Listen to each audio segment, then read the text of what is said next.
Okay, next important inequality is going to be the Cauchy-Schwarz inequality.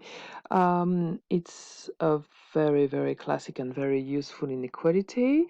It tells you basically that so you're in a linear space with a well-defined inner product, that the absolute value of the absolute value of the inner product between x and y is smaller or equal to the norm of x times the norm of y. Okay, good. I think we should do the proof of this one, and well, that's the second part that tells you it's an equality if and only if x and y are collinear. Okay, I think we should do a specific proof for that because, again, it's a very classic one and you should know how to prove that. All right, so let's do that. Cauchy-Schwarz inequality.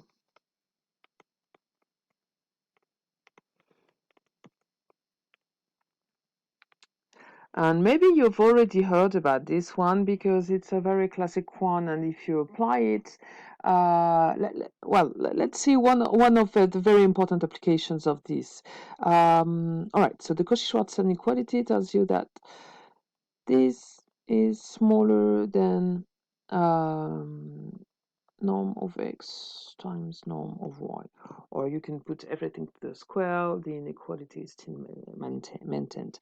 One of the important applications, one of the reasons why I used to give that one during year one for students was that if you use this inner product that we define on E, the set of, let's say, continuous functions on some interval AB with real values, and we define the inner product of f and g as being the integral between a and b of f of t, g of t times g of t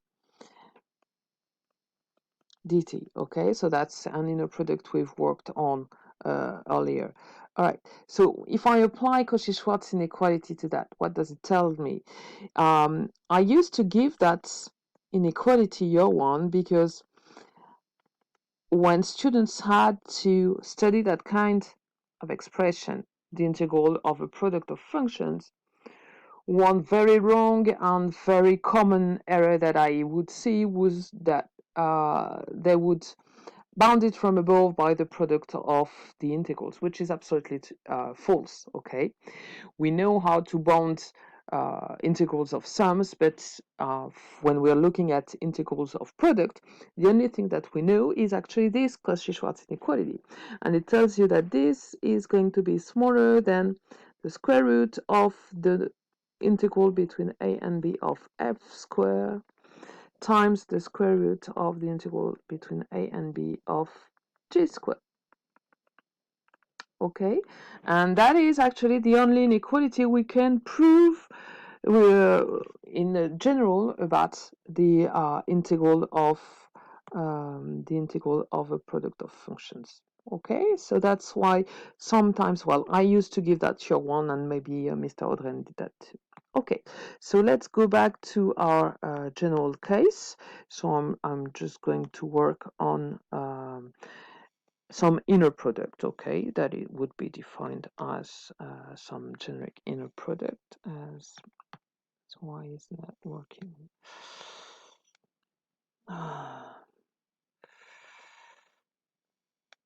Sorry. Okay, so in the general case, let me change x with y. We have something that is denoted like this, and it's a well-defined inner product. Okay, so I want to prove this inequality, this one here. Right.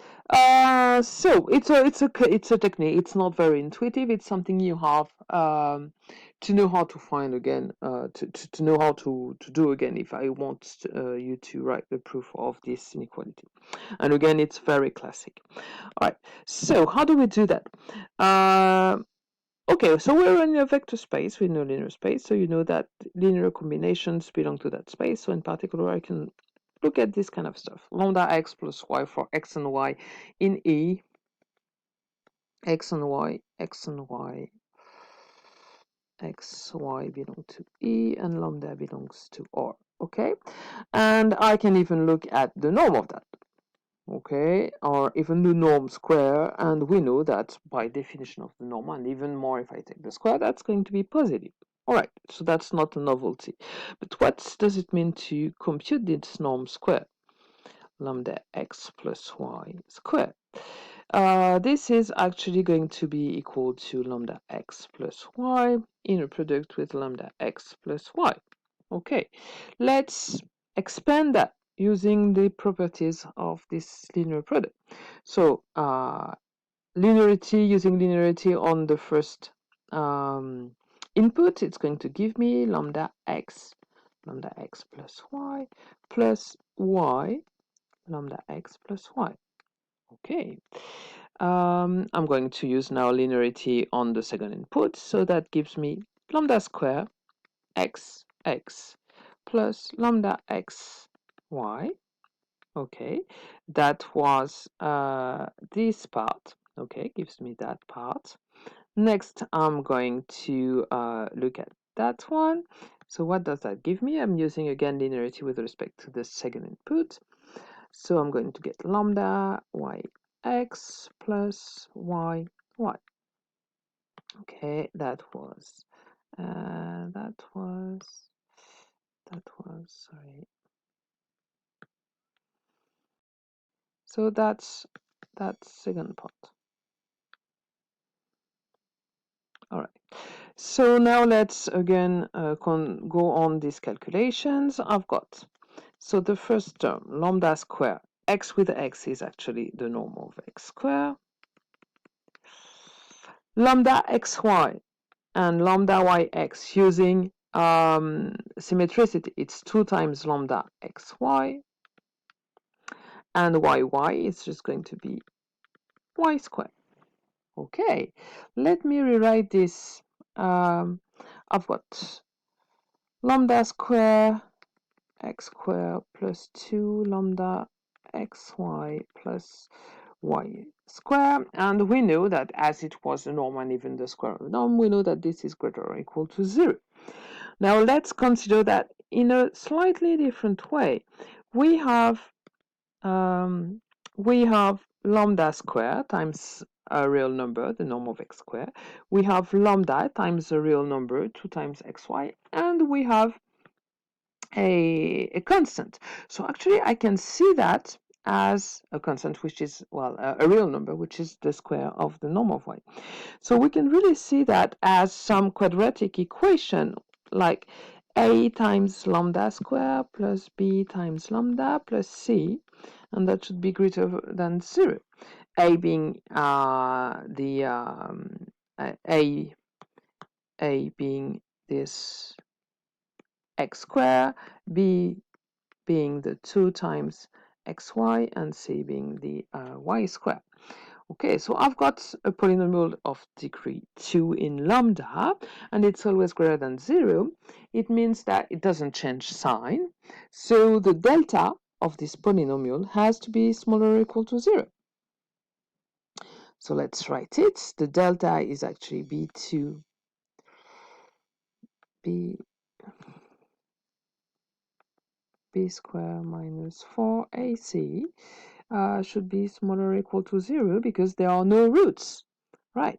So b squared, that's going to be, the b is 2 times scalar product of x and y. So that's going to be 4, which is 2 to the square, times scalar product x, y square, that's the b square, minus 4 times a is x square, and c is norm of y square, and that should be smaller or equal to 0.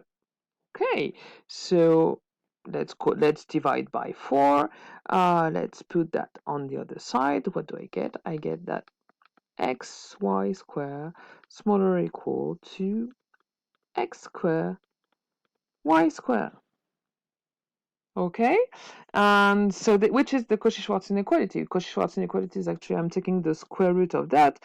The two sides are positive, so I can take the square root without changing the sense of the inequality because it's an increasing function, and I get what I was looking for, xy smaller than xy. Okay, and actually, sorry, absolute value of xy, of the dot product of xy. Okay, so now when let's see if I've got equality. Okay, what does it mean if I've got equality? It means that the delta is equal to 0. Okay, so what's happening when delta is equal to 0? So my polynomial in lambda still doesn't change sign, but it does have a point where it's equal to 0, and it means that there exists a root to this polynomial. So there exists lambda 0 such that lambda 0 x plus y, lambda 0 x plus y is actually equal to 0, okay? Because my polynomial was exactly exactly lambda x plus y.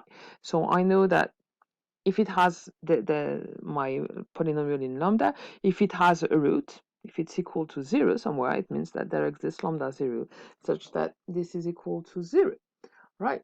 So, and using the properties of the inner product, we know that it means that lambda 0 x plus y is equal to 0. Okay, the only way to get that's the positive definite property of the inner product. The only way to get 0 when you take this is equal to 0 is when x is equal to 0. Okay, that's the positive definite property.